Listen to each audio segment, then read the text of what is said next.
Hi, everybody. Today we're going to be doing Everyday Math, Unit 6, Lesson 610. This is our last lesson in Unit 6. So you're going to click on the menu button. We're going to scroll down to all lessons.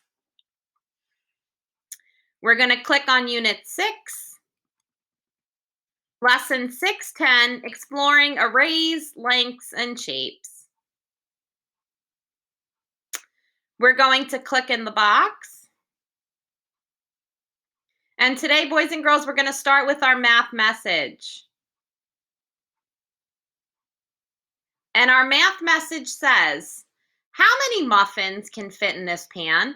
So what you're going to do, boys and girls, is you're going to count each circle.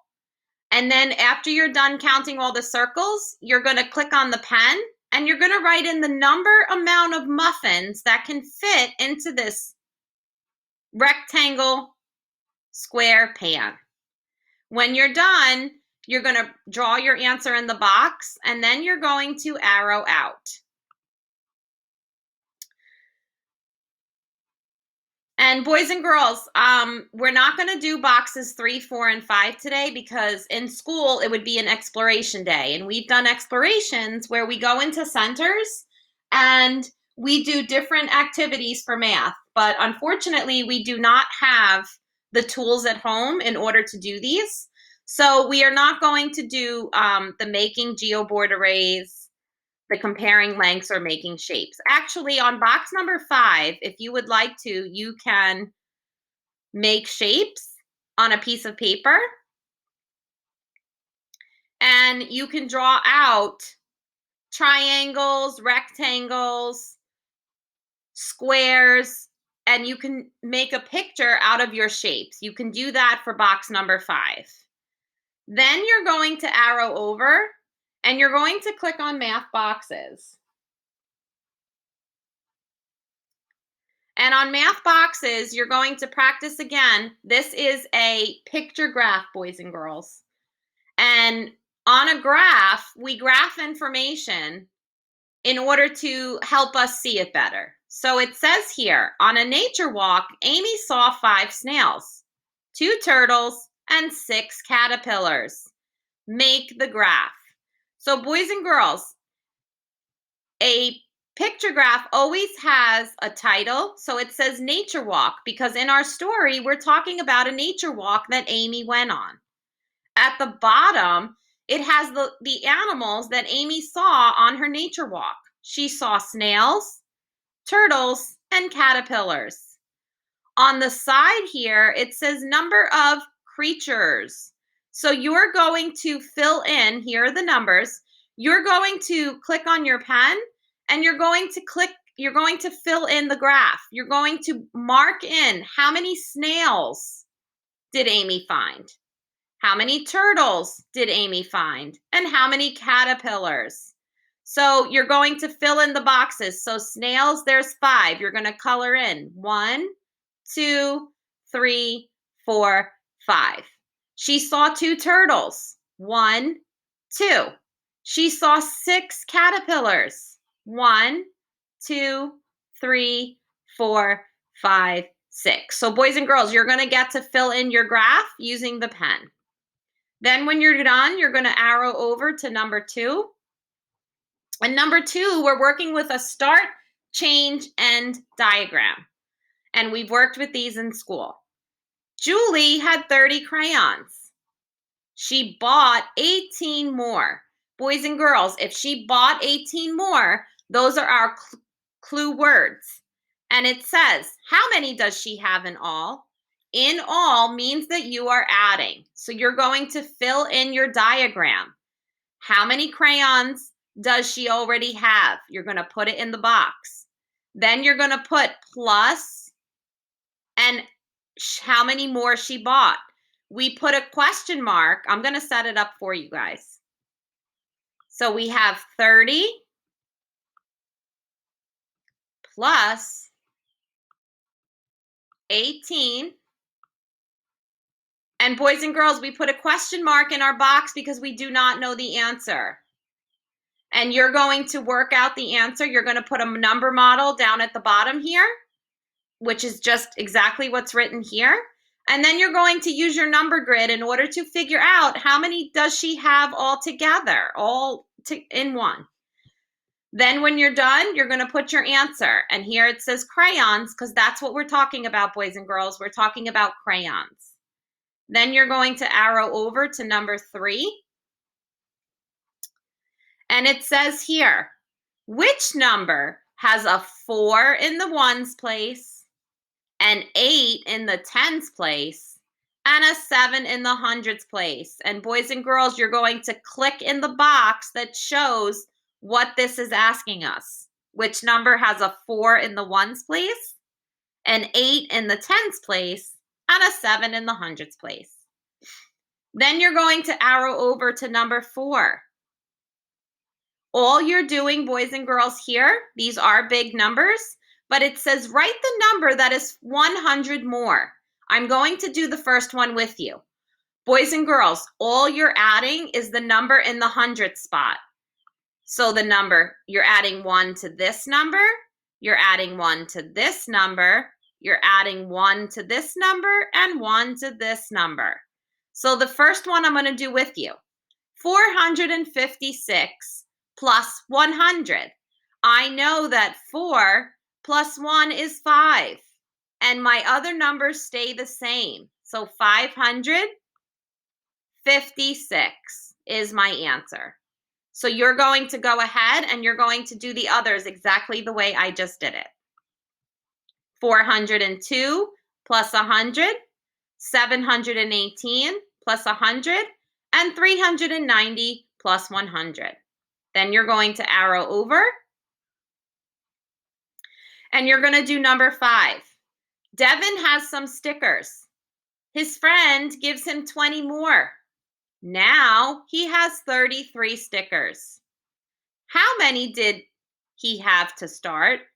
So this problem, boys and girls, we're not adding them. We are subtracting them because we know that altogether, Devin has 33.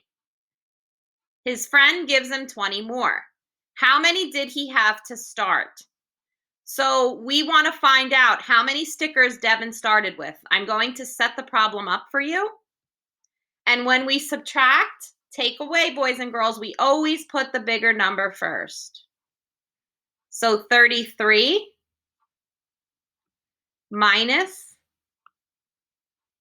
20 equals a question mark, boys and girls, because we don't know our answer yet. We have to work it out. And boys and girls, you can use your number grids.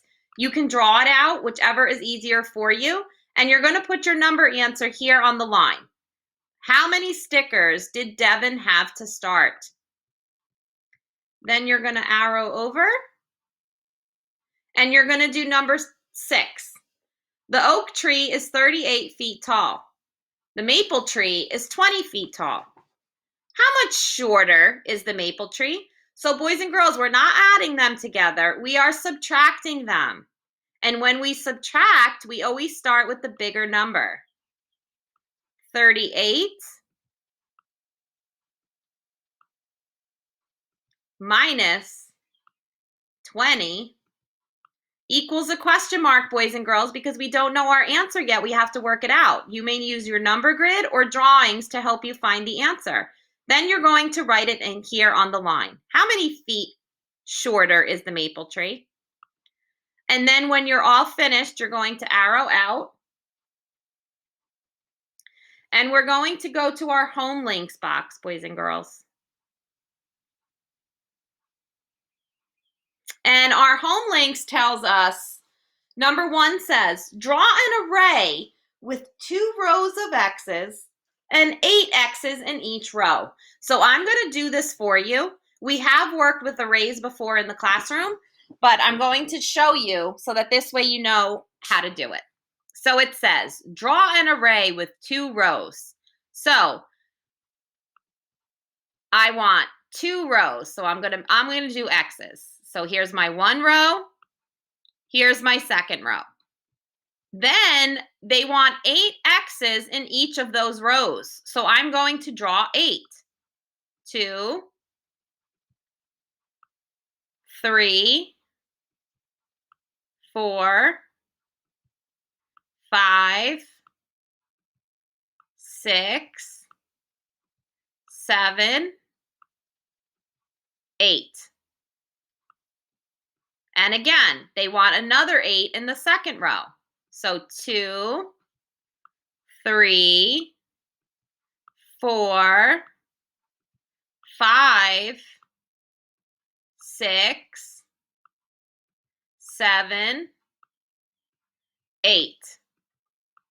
Now here at the bottom, they're asking us to write an addition number model for the array. So boys and girls, there are 2 rows, and in each row there are 8 X's. So I know there's 8 here and 8 here. So I'm going to put my number model, 8 plus 8, and boys and girls, 8 plus 8 is a doubles fact. And then you're going to work it out, and you're going to put the answer from me on the line. That is how you make an array. Then we're going to click next onto number 2. Number 2 says you're going to draw an array with 4 rows of X's with 6 in each row. I'm going to start it for you, and you're going to fill it in. So I know they're asking for 4 rows. I'm going to make 4 rows with my X's. And then boys and girls, you can do this in your notebooks, your math journals, on a piece of paper. You're going to fill in. So I already did my 4. Now you guys have to put 6 X's in each of these rows. Then you're going to write your number model for what you have up here. So how many X's are in this row, plus how many here, plus how many here, and how many there. And you're going to use your number grid. You can use drawings to figure out your answer. Number 3, draw an array with 3 rows of X's and 7 in each row. Again, I'm going to start it for you. You have 3 rows, 1, 2, and 3. You're going to fill in. I've already done my 3 rows. You're going to put 7 X's in each of these rows. And then you're going to write an addition number model for that array. How many X's are in this line, plus how many are here, and how many are there. And you're going to use your number grid, or you can draw it out to figure your answer. Then when you're done, you're going to arrow back. And we're going to go back into all lessons. Unit 6, lesson 610. And you're going to click on Everyday Math Games Online, this purple box. And you are going to play Subtraction Bingo. So we're going to hit start. I'm going to pick my favorite color, purple. Let's play Subtraction Bingo. Here we go. Click here to get a new board. When you get a board you like, click OK. Now, boys and girls, for this game, we are subtracting, we are taking away. You're not adding, you're going to take away.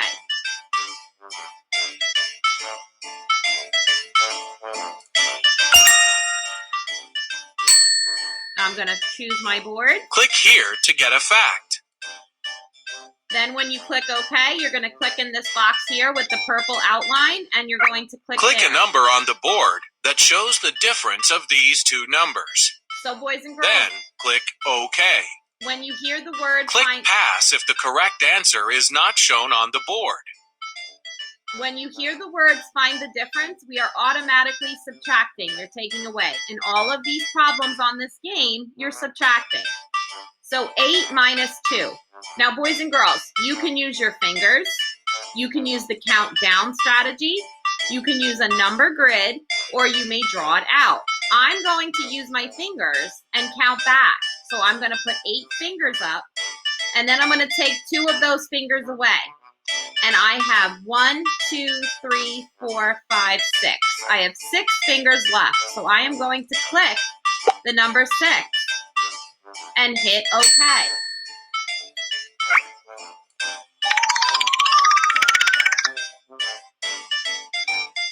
Then I'm going to click in my box to get another subtraction fact.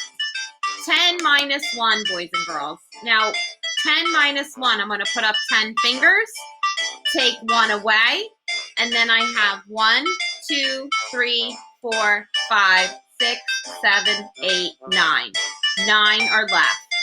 So I am going to click on, why is there no 9?